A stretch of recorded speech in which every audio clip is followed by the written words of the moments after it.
Le Grand Éric, je proviens de Saint-Hubert.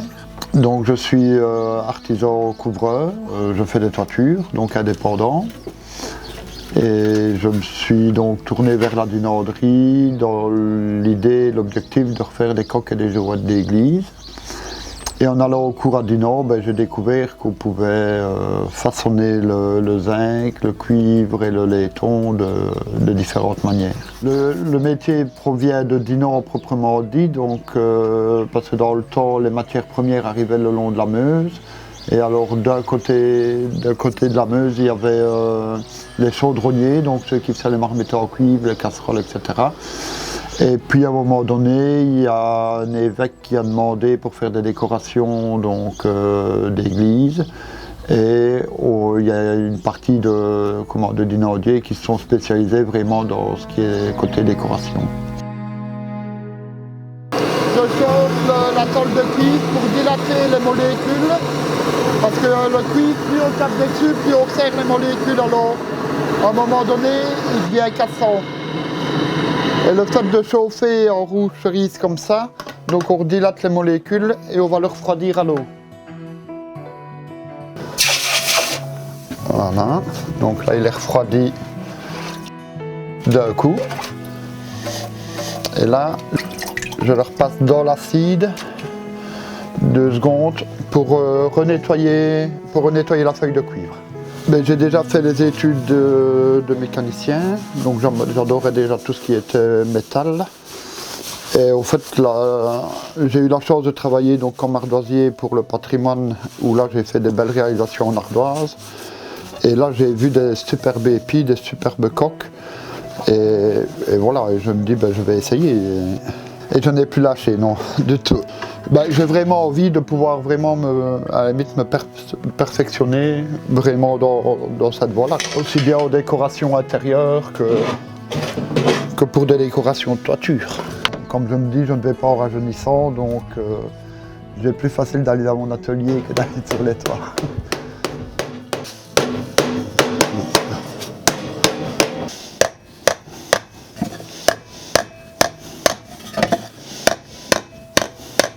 La pièce comme l'écusson d'Orval, j'ai à peu près une centaine d'heures de travail autour. Le champignon, les champignons, j'ai à peu près 50-60 heures de travail autour. Parce que c'est souvent quand même des opérations répétitives. Donc de devoir réchauffer, refroidir, renettoyer. Et ici on travaille comme ça pour garder la même épaisseur de matière tout le long.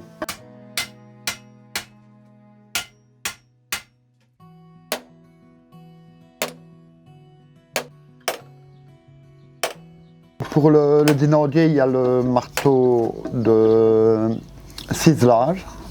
Donc c'est un marteau qui est assez gros justement, comme on ne regarde pas où on tape, comme ça on est toujours sûr de taper sur le ciselet. Donc il y a les ciselets. Dans les ciselets, il y a les ciselets de traçage. Et puis après, il y a les ciselets ici, qui eux sont pour former. Et alors, on a aussi des ciselets en bois, en buis. On utilise le buis parce que c'est un bois qui est très très dur et qui ne fait pas de coups dans la tôle. Et alors les outils, on ne sait pas les trouver dans le commerce. Si on trouve un peu les outils de base chez les marchands de bijoutiers, pour la bijouterie, mais autrement, en principe, on fabrique soi-même ces ciselets.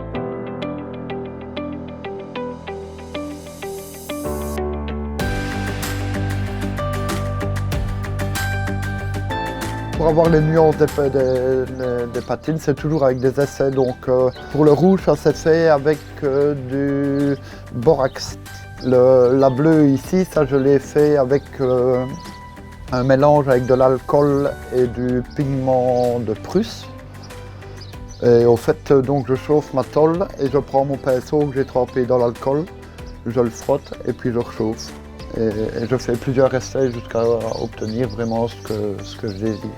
Le plaisir de travailler la matière et de donner vie à ce qu'on a imaginé. Donc Ce que je veux dire au niveau création, on est vraiment libre, donc les gens peuvent venir avec leurs projets, avec leurs idées, et là on peut vraiment voir la faisabilité du projet qu'ils ont, quoi. Ben, ici j'ai un client qui vient de venir de Gand, qui fait partie d'une confrérie, et alors il a une petite médaille qui ressemble à une tête de méduse.